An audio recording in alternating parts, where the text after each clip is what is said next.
Hello, मैं रोहित मौर्य आपका इस लेसन में स्वागत करता हूं।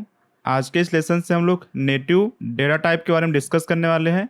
इसके बारे में हमने बेसिक्स में देखा हुआ था, लेकिन वहां पे हमने काफ़ी शॉर्ट में देखा था। अभी हम लोग इसको डिटेल में देख लेते हैं। इसके लिए मैंने यहाँ पे नोटबुक पहले से क्रिएट किया हुआ है। चलिए इसको ओपन कर लेते हैं।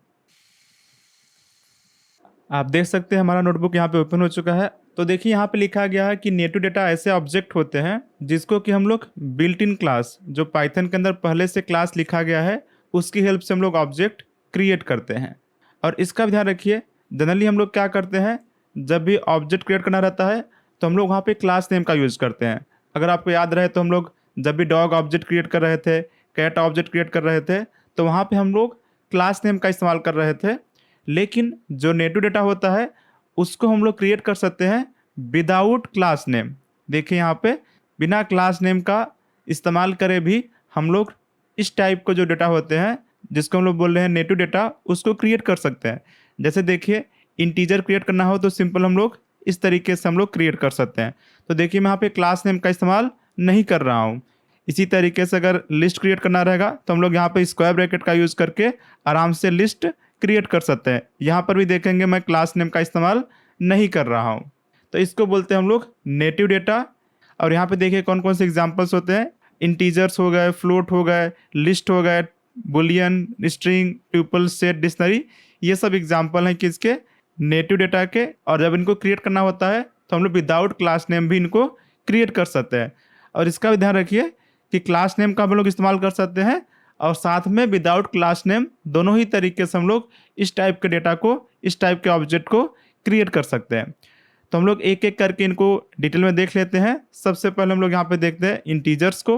तो इंटीजर्स को देखो क्रिएट करना काफ़ी सिंपल होता है। जस्ट एक नंबर होता है। इस नंबर में यहाँ पे डेसिमल का इस्तेमाल नहीं करना होता है। तो देखिए यहाँ पे c=12, इस तरीके से आप क्रिएट कर सकते हैं। और पाइथन के अंदर यहाँ पे कोई लिमिट नहीं होती है। जो यहाँ पे इंटीजर्स का लेंथ है आप कितना ही बड़ा रख सकते हैं, पाइथन उसके हिसाब से उसको कितना मेमोरी वगैरह देना है वो अपने आप से अरेंज कर लेगा। इसके बारे में आप बिल्कुल भी मत सोचिए। अब मान लीजिए कि आपके पास कोई और वैल्यू है, जैसे मान लीजिए कि आपके पास यहाँ पर एक स्ट्रिंग वैल्यू है, आप चाहते हैं उसको कन्वर्ट कर लिया जाए इंटीजर के अंदर। जो क्लास नेम होता है, class name by the way यहाँ पे होता है इंट नाम। ये इंट नाम का क्लास पाइथन के अंदर पहले से लिखा गया है। अब मान लीजिए कि आपके पास कोई यहाँ पे स्ट्रिंग वैल्यू है, तो आप सिंपल क्या करेंगे, इंट के अंदर यहाँ पर स्ट्रिंग वैल्यू डाल देंगे। आपके पास कोई फ्लोट वैल्यू है तो आप इसके अंदर फ्लोट वैल्यू डाल देंगे, तो ऑटोमेटिकली क्लास क्या करेगा, उसको कन्वर्ट कर देगा इंटीजर के अंदर। जैसे देखिए यहाँ पे जो यहाँ पर स्ट्रिंग वैल्यू 12 था, अब इसको कन्वर्ट कर लिया गया है। तो कोई ए का टाइप चेक करेगा, कोई पूछेगा ए का टाइप क्या है, तो हम बोलेंगे यहाँ पे इंटीजर है। इसी तरीके से यहाँ पे बी, कोई पूछेगा क्या है इसका टाइप, तो हम लोग बोलेंगे यहाँ पर इसका टाइप इंटीजर है। तो देखिए यहाँ पे टाइप ऑफ ए जो है इसको चेक किया गया है। तो आप सिंपल देख सकते हैं यहाँ पे इंट प्रिंट होकर दिखाई दे रहा है। इसी तरीके से आप बी का भी टाइप चेक करेंगे, आपको यहाँ पे इंटीजर ही दिखाई देगा। और देखिए यहाँ पे इंटीजर्स काफ़ी सिंपल होते हैं, यहाँ पे इतने ऑपरेशंस है नहीं। और जो भी ऑपरेशंस होते हैं कंपेयर करने के लिए, मैथमेटिकल ऑपरेशंस, जो भी ऑपरेशंस होते हैं हमने उसको काफ़ी पहले से किया हुआ है। तो इंटीजर्स काफ़ी सिंपल होते हैं, इतना कुछ होता नहीं है। अभी हम लोग यहाँ पे देख लेते हैं फ्लोट वैल्यू को। तो फ्लोट वैल्यू भी देखो यहाँ पे काफ़ी सिंपल होता है पाइथन में। अगर यहाँ पे डेसिमल का इस्तेमाल किया गया है, पाइथन उसको फ्लोट समझता है। जैसे यहाँ पर देखिए ए क्रिएट किया गया है, तो यहाँ पे कोई पूछता है ए का टाइप क्या होगा, तो हम लोग सिंपल बोलेंगे कि ए का टाइप यहाँ पे हो गया फ्लोट वैल्यू।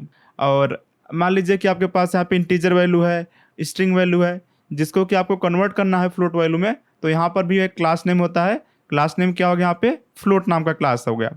इसका हम लोग इस्तेमाल कर सकते हैं कन्वर्जन के लिए। तो यहाँ पे देखिए फ्लोट, और यहाँ पे मैंने स्ट्रिंग वैल्यू पास कर दिया, तो यहाँ पर फ्लोट वैल्यू में कन्वर्ट हो जाएगा और बी के अंदर यहाँ पे फ्लोट वैल्यू रहेगा। इसी तरीके से सी के अंदर भी क्या रहेगा, यहाँ पे फ्लोट वैल्यू। तो अगर हम लोग यहाँ पर एक बार बी को प्रिंट करके देखें तो आपको दिखाई देगा 11.3, और आप सोचेंगे कि 11.3 ये स्ट्रिंग वैल्यू है कि फ्लोट वैल्यू है, तो आप यहाँ पे सिंपल टाइप चेक करके देख सकते हैं। तो यहाँ पे मालूम चलेगा कि इसका टाइप फ्लोट वैल्यू है। तो ये हो गया अपने पास फ्लोट। काफ़ी सिंपल होते हैं, वहाँ पर भी सेम ऑपरेशन होता है कंपेयर करने के लिए, मैथमेटिकल ऑपरेशंस वगैरह, लॉजिकल ऑपरेशंस, ये सब हमने पहले से देखा हुआ है, तो इसको वापस से देखने की कोई ज़रूरत नहीं है। बहुत ही सिंपल यहाँ पे डेटा टाइप है, और इसके अंदर इतने कोई मेथड्स होते नहीं कि हम लोग डिस्कस किया जाए। तो यहाँ पे हम लोग कुछ सिंपल ऑपरेशंस देख लेते हैं। जैसे मान लीजिए कि अपने पास यहाँ पर 1 + 1.2 इसको ऐड करना है, तो इसका वैल्यू क्या होगा। इसका वैल्यू हो जाएगा यहाँ पे 1.3 और फाइनल वैल्यू देख रहे हैं यहाँ पे हो रहा है फ्लोट वैल्यू। तो अगर मैंने यहाँ पे a इक्वल टू ऐसा किया होता तो कोई पूछता है यहाँ पे a के अंदर क्या वैल्यू आएगा तो हम लोग बोलेंगे यहाँ पे 1.3 आएगा। और कोई पूछेगा a का टाइप क्या होगा तो ऑफ कोर्स यहाँ पे a का टाइप क्या होगा, फ्लोट वैल्यू होगा। ठीक है। और यहाँ पे एक बात और ध्यान रखिए, जैसे जब भी हम लोग यहाँ पे ऑपरेशन करते हैं तो अगर इस तरीके से मान ली लिखा गया है कुछ भी, अब देखिए यहाँ पे क्या है कि बहुत सारे लिखे गए ऑपरेशन, यहाँ पे प्लस है, यहाँ पे माइनस है, यहाँ पे प्लस है, यहाँ पे मल्टीप्लाई, यहाँ पे प्लस है।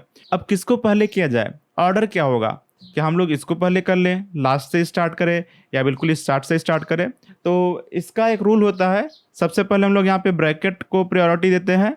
ब्रैकेट हम लोग पूरा सॉल्व कर लेंगे, ब्रैकेट देखेंगे तो इसका मतलब ये पूरा सॉल्व कर लेंगे हम लोग।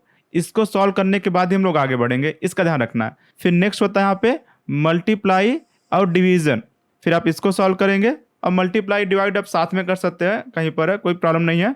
फिर इसके बाद होता है लास्ट में सबसे कि आप प्लस माइनस सबसे लास्ट में करेंगे। अब देखो हम लोग यहाँ पे स्टेप बाय स्टेप सॉल्व करते हैं इसको, तो इसको सॉल्व कर लीजिए। और यहाँ पे देखेंगे तो क्या है ये 3 - 7 + 5, तो यहाँ पर ये आपस में ऐड हो जाएगा, तो इसका आंसर हो जाएगा 1। ब्रैकेट सॉल्व होकर यहाँ पे आ चुका है 1।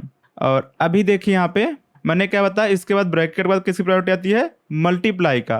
तो यहाँ पे सबसे पहले मल्टीप्लाई डिवीजन है तो उसको सॉल्व कीजिए। डिवीजन तो है नहीं यहाँ पे, तो सिंपल हम लोग यहाँ पे मल्टीप्लाई को सॉल्व कर लेंगे। तो यहाँ पे मल्टीप्लाई सॉल्व कर लिया गया है, तो यहाँ पे आ जाएगा 2 और यहाँ पे 4। अभी लास्ट में देखिए प्लस और माइनस बचा हुआ है, तो यहाँ पे इक्वल सिंपल प्लस है, तो यहाँ पे सारे को प्लस कर देंगे और इसका फाइनल आंसर आ जाएगा यहाँ पे 51। और देखिए यहाँ पे बी को मैं अगर प्रिंट करके भी देखूंगा बिल्कुल उसी तरीके से दिखाई दे रहा है। तो आप इस प्रायोरिटी को याद रखिए, सबसे पहले ब्रैकेट होता है, फिर मल्टीप्लिकेशन डिवीजन होता है, और लास्ट में प्रायोरिटी होती है किसकी, प्लस माइनस की। तो आप इस तरीके से सॉल्व करेंगे तो आपको प्रॉब्लम नहीं आएगी।